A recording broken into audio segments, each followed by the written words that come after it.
तो चलिए आज बात करते हैं एक नए एसएमई आईपीओ के बारे में, एडमार्च सिस्टम्स। मार्केट में काफी बज़ है इसको लेकर, तो आज इसी को डीप डाइव करके देखेंगे कि भाई इस बज़ में कितना दम है और कितना सिर्फ हाइप। अब देखिए, कंपनी के फाइनेंशियल्स तो पहली नजर में काफी इंप्रेसिव लगते हैं, लेकिन जब वैल्यूएशन पे नजर जाती है तो लगता है कि थोड़ा प्रीमियम है। तो सबसे बड़ा सवाल यही है कि क्या इसमें अप्लाई करना चाहिए, क्या लिस्टिंग गेन्स मिलेंगे या फिर इसे लॉन्ग टर्म के लिए देखना चाहिए। इन्हीं सवालों का जवाब ढूंढेंगे आज। तो एक सही फैसला लेने के लिए हमने इस पूरे एनालिसिस को 6 आसान हिस्सों में बांट दिया है। हम कंपनी के बिजनेस से शुरू करके इसके फाइनेंशियल्स, वैल्यूएशन और आखिर में अपने फाइनल वर्डिक्ट तक जाएंगे। तो सबसे पहले आइए समझते हैं कि ये कंपनी एडमार्च सिस्टम्स आखिर करती क्या है, इनका बिजनेस मॉडल क्या है।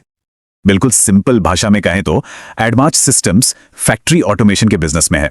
ये वो कंपनी है जो बड़ी बड़ी फैक्ट्रियों के लिए कस्टमाइज्ड मशीनें बनाती है ताकि उनका प्रोडक्शन और एफिशिएंट हो सके और ज्यादा से ज्यादा ऑटोमेट हो सके। अच्छा, कंपनी कोई नई नहीं है, करीब 15 साल से ज्यादा का एक्सपीरियंस है इनके पास। स्टील, ऑटोमोबाइल जैसे कोर सेक्टर्स में इनके क्लाइंट्स हैं। मतलब इनका एक अच्छा खासा ट्रैक रिकॉर्ड और एक डाइवर्सिफाइड क्लाइंट बेस है। ठीक है, तो अब हम ये तो जान गए कि कंपनी क्या करती है। अब फटाफट से इस आईपीओ से जुड़े जो जरूरी नंबर्स हैं उन पर एक नजर डाल लेते हैं। अगर कोई इस आईपीओ में इंटरेस्टेड है तो ये डेट्स अपने कैलेंडर में मार्क कर लीजिए। एप्लीकेशन विंडो काफी लिमिटेड है। और यहां एक बहुत जरूरी बात पर ध्यान देना होगा, मिनिमम इन्वेस्टमेंट करीब करीब 2.8 लाख रुपए। तो ये साफ है कि ये आईपीओ छोटे रिटेल इन्वेस्टर्स के लिए नहीं है। इसका टारगेट ऑडियंस वो है जो बड़ा दांव लगा सकता है।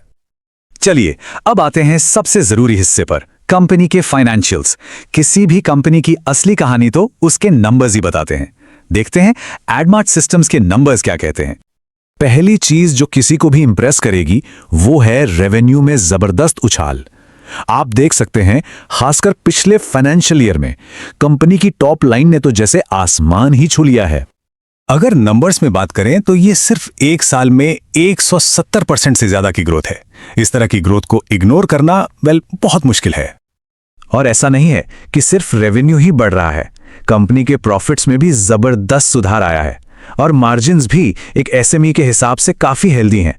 ये दिखाता है कि वो अपनी ग्रोथ को काफी एफिशिएंटली मैनेज कर रहे हैं। तो सोचिए, एक तरफ इक्विटी पर जबरदस्त रिटर्न, मतलब कंपनी पैसा बहुत एफिशिएंटली बना रही है, और दूसरी तरफ कर्ज भी कम। ये कॉम्बिनेशन सच कहूं तो किसी भी इन्वेस्टर के लिए बहुत ही अट्रैक्टिव होता है। ये एक फाइनेंशियली साउंड कंपनी की निशानी है। ठीक है, तो कंपनी की फाइनेंशियल हेल्थ तो स्ट्रांग है, लेकिन क्या हम इसके लिए सही कीमत चुका रहे हैं? और यहीं पर आता है वैल्यूएशन का सबसे मुश्किल सवाल। तो वैल्यूएशन पर एक नजर डालें तो प्राइस टू बुक रेशियो 5 गुना से भी ज्यादा है। मतलब हम कंपनी की जो नेट एसेट वैल्यू है उससे 5 गुना ज्यादा कीमत दे रहे हैं। ये साफ साफ एक प्रीमियम है। और यहीं पे आकर हम एक क्लासिक दुविधा में फंस जाते हैं। क्या हाई ग्रोथ के लिए इतना प्रीमियम देना सही है? क्योंकि एक बात तो साफ है, ये वैल्यूएशन सस्ता तो बिल्कुल नहीं है।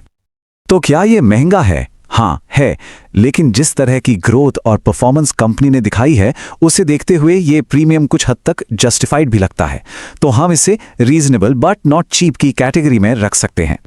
अब एक बैलेंस्ड व्यू लेने के लिए कंपनी की ताकतों को उसके रिस्क्स के सामने रखकर तौलते हैं। तो पॉजिटिव्स की बात करें तो कंपनी के पास एक्सपीरियंस है, फाइनेंशियल स्ट्रांग है, और सबसे बड़ी बात, ये इंडिया में बढ़ते ऑटोमेशन ट्रेंड पर राइड कर रही है। मतलब फ्यूचर की थीम के साथ अलाइंड है। लेकिन सिक्के का दूसरा पहलू देखना भी उतना ही जरूरी है। हमें रिस्क्स को भी समझना होगा, खासकर वो रिस्क जो सभी एसएमई स्टॉक्स में कॉमन होते हैं, जैसे कि लो लिक्विडिटी। मतलब शेयर खरीदना और बेचना कई बार मुश्किल हो सकता है। और देखिए, ये बात गांठ बांध लेनी चाहिए, एसएमई आईपीओ मतलब हाई रिस्क हाई वोलेटिलिटी। यहां खरीदार और बेचने वाले दोनों लिमिटेड होते हैं। तो अगर कोई सिर्फ आंख बंद करके लिस्टिंग गेन के लिए अप्लाई कर रहा है तो वो बहुत रिस्की हो सकता है। तो अब आते हैं सबसे बड़े सवाल पर। इन सभी पॉइंट्स को ध्यान में रखते हुए हमारा फाइनल फैसला क्या होना चाहिए? तो देखिए, इसका कोई सीधा साधा हाँ या ना में जवाब नहीं है।